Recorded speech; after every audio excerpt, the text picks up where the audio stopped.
What's going on, you guys? It is your boy, the American F1 fan, Eric Ringel here, and it is now time for my predictions for who's going to be driving for which team for the 2025 season. So let's get on to my predictions for 2025 right now. So starting off with the team that we already know who both drivers are going to be, that's going to be Ferrari. It's going to be Lewis Hamilton moving over to Ferrari in 2025, partnering with Charles Leclerc, and this is going to be quite the formidable duo going into 2025. You know, Lewis, I think, finally saw the writing on the wall at Mercedes. They just weren't making the improvements to the car that was going to allow them to fight for championships against Red Bull. And he had an out clause in his contract. He decided to use it, moved over to Ferrari. Frederic Vasseur played a huge part in this, as, you know, coming up in the ranks of, Formula 3, GP2, which is now known as Formula 2. Fred Vasseur owns the ART brand and the ART teams in those feeder series. And, Lewis drove for those teams. So he basically was driving for Fred Vasseur. And so he knew exactly how Fred runs the team. And really, that's a no-brainer for Ferrari, bringing in a guy who's already comfortable with Fred Vasseur. And obviously, Charles Leclerc, who's now being his second season to get used to Fred Vasseur running the team. It is going to really help out Ferrari and hopefully down to the development road, to really bring that fight to Red Bull. Then moving next to another team that I think is pretty much set in stone is Norris and Piastri at McLaren. I think, Piastri, this being his second season, he started to show signs of really improving going into the end of the 2024 season. We've started to see improvement again, in the 2023 season. Now we're seeing more improvement in the 2024 season. So it's only fitting that they keep these guys together and really try to, cement their legacy as a team that's going to eventually be able to fight for championships against Red Bull going into the new regulations in 2026. But now that they have them for 2025, they're going to become really comfortable with this car that they, basically finish up the 2024 season with and really be able to push it forward going into 2025. So now we're going to run down the list of teams that basically don't have both drivers set going into next season. So first off is the Visa Cash App Red Bull team, or Racing Bull, or RB team, whatever you want to call them. I think that Yuki Tsunoda, as much as he's improved with this team, the only reason he was ever with Red Bull to begin with was because they ran Honda engines, back when Honda was in Formula 1. And, I feel like he kind of just was stuck with the team because they wanted, a Japanese driver to drive a Honda brand car. And, Yuki was there. Now, granted, he's shown improvement over the years, but I think without having Honda basically as the fallaway as to why he would be with the team, and them moving to Ford, starting in 2026, I think the writing's on the wall for Yuki. It's sad because I think he's a vastly improved driver from when he first came into Formula 1. But my two drivers to take over the Visa Cash App Red Bull team is going to be Liam Lawson and Zane Maloney, who's in Formula 2 right now. Now, you may be wondering to yourselves who's Zane Maloney. He's right now leading the championship and has been running away with it since the very first race of the season in Formula 2. And Liam Lawson was all but guaranteed a seat for 2025 as, Red Bull and AlphaTauri, now Visa Cash App Red Bull, they basically said, you've got a seat going into 2025, and it was a shame because, Daniel Ricciardo got that seat when, I really feel like Liam Lawson should have been able to keep that seat at least until the end of the season to see, is it worth, keeping him with the team, or, do we bring Daniel back into the fold for the 2024 season? But I think that Visa Cash App is going to have a young driver lineup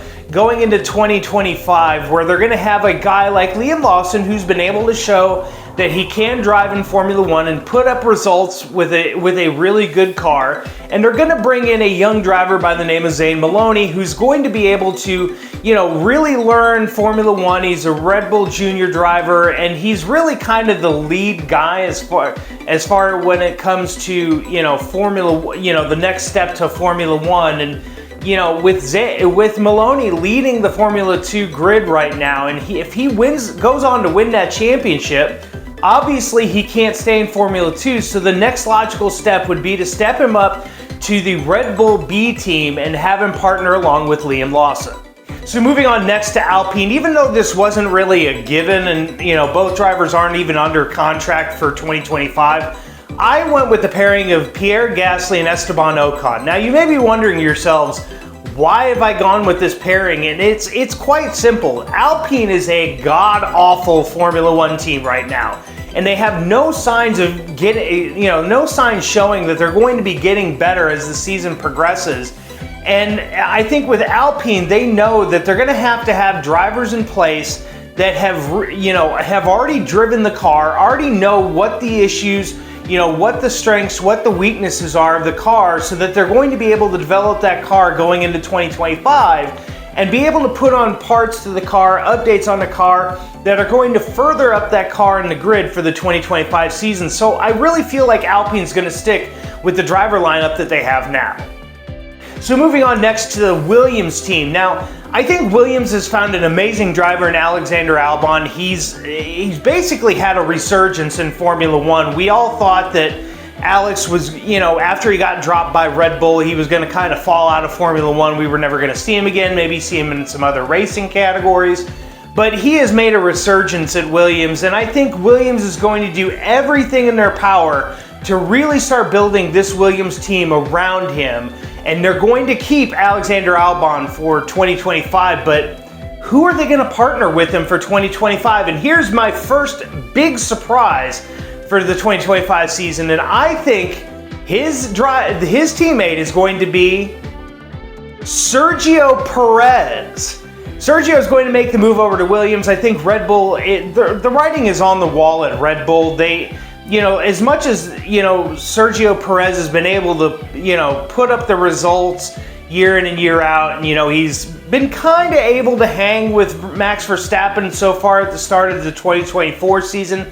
I just think Red Bull wants to go with somebody else, put somebody else in the car that is really going to challenge Max Verstappen and really kind of further the team and cement the legacy in this regulatory cycle, whatever you want to call it. I just think that Perez, his time is up at Red Bull, and I think it's time for him to move on and move to a team and move with a driver that is still young in talent, but still has a lot to learn in Formula One. And I think Sergio Perez is that right guy to partner with Alexander Albon at Williams to, really cement Williams, starting to push more forward into the midfield rankings and, try to push to get him into, top 4, top 5. So moving on next to Stake Sauber F1 team. We all know that Audi's going to be taking over the team in 2026. They're going to take over a little bit more ownership, going into 2025. And then leading into the 2026 season, it will be Audi going forward. And that's why I've gone with the driver pairing of Carlos Sainz and Theo Pourchaire. Now, I know what you may be thinking, why is Theo Pourchaire with this team? He's been a Sauber young driver, ever since he's been in Formula One, but he's got the talent, and we've all seen it time in and time out. We've seen it in Formula 3, Formula 2. I'm really shocked that he wasn't given a chance much sooner, with Alfa Romeo, and then, going in with Stake this year. Guan Yu Zhou has been a decent driver, and Valtteri's been decent as well, but I feel like maybe there was some new blood that needed to be injected into the team going into this season, and they didn't do it. But I think, moving forward, going into Audi, I think Audi wants a guy in Carlos Sainz, who his father drives Audi machinery and all sorts of other forms of racing. Carlos has kind of been linked to Audi for ever since Audi announced that they were going to be coming into Formula One. And I think it's just a matter of time before they finally, they finally come together and they, really form a formidable team. You may even see Carlos Sainz Sr. have a little bit more of a role in the Formula One team, but I just think that Carlos Sainz is going to stay in Formula One, partner up with Audi, and lead that team, going into the new regulations that we'll get in 2026. But, you do have to have that year under the belt, and so I think he'll move over in 2025 and partner a young Theo Pourchaire who, he's got the skill, but now he needs to become polished in Formula One. Now moving over to the Haas Formula One team, MoneyGram, Haas Formula One, whatever you want to call them.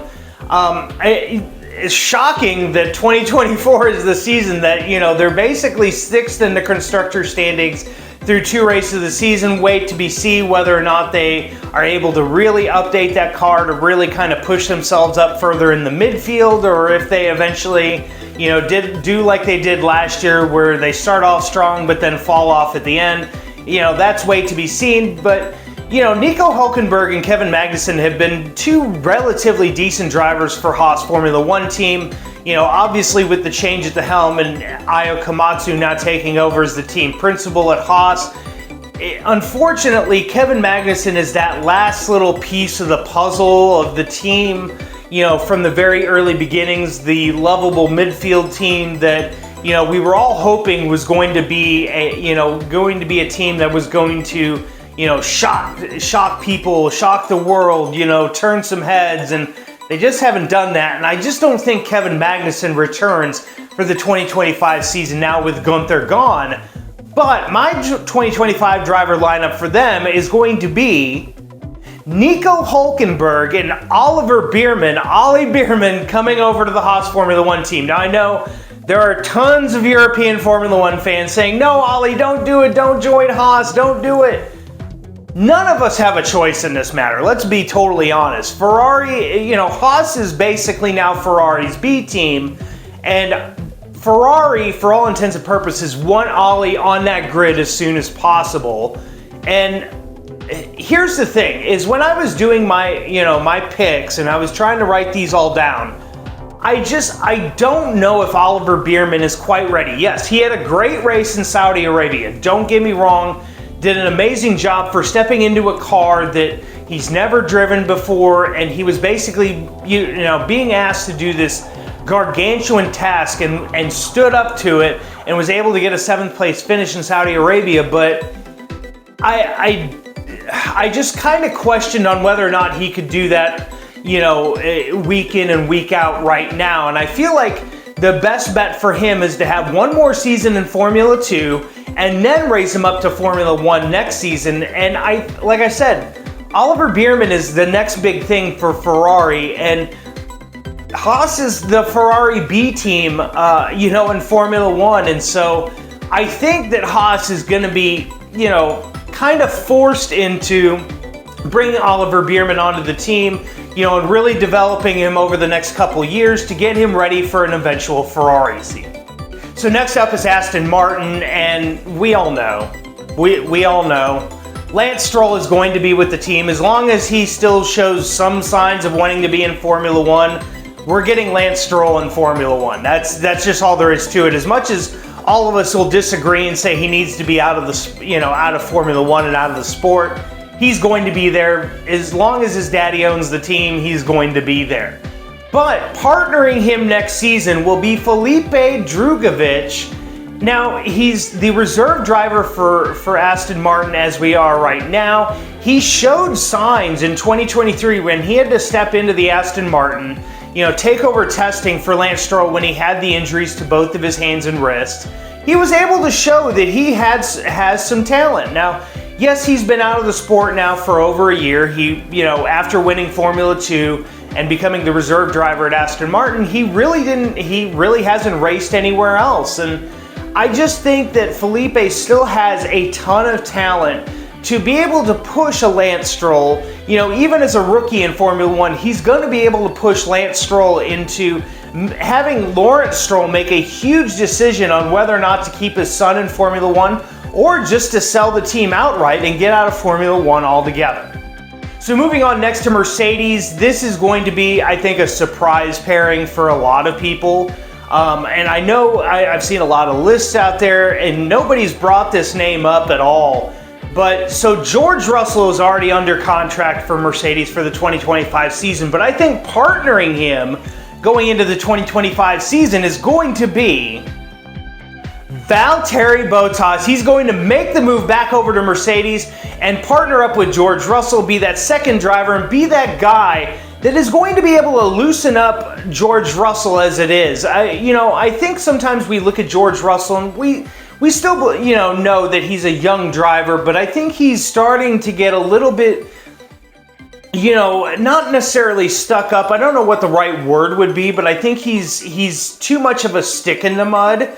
And I think Mercedes needs to realize that they need to get George to loosen up just a bit. And here's the thing, is Valtteri knows the Mercedes team, he knows the car, he knows how they develop the car. He's the perfect guy to go into this car, and help George Russell along.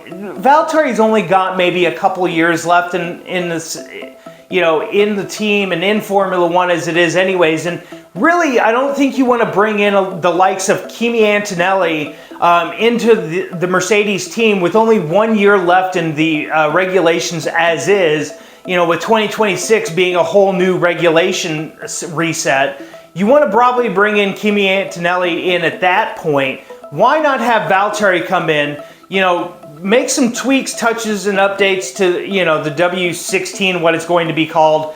Have him help that out, and then also have him help George Russell, maybe loosen up a little bit in Formula One to where he doesn't seem quite such a stick in the mud. Now finally to my last team, it's the Red Bull team, and we all know Verstappen is going to be with that team. It's not like, things are going to drastically change where he leaves the team. I think he stays put. Even if Christian Horner and Helmut Marko were both to leave the team and Adrian Newey were to leave the team, I just don't see Verstappen going anywhere. I think he wants to build a legacy just like, the likes of Lewis Hamilton and Sebastian Vettel. And I think he wants to push Sebastian Vettel, kind of be that second guy on the list as far as Red Bull, just amazing drivers over the years. He wants to push his name up to the very top and, kind of bring Vettel down a tad. But partnering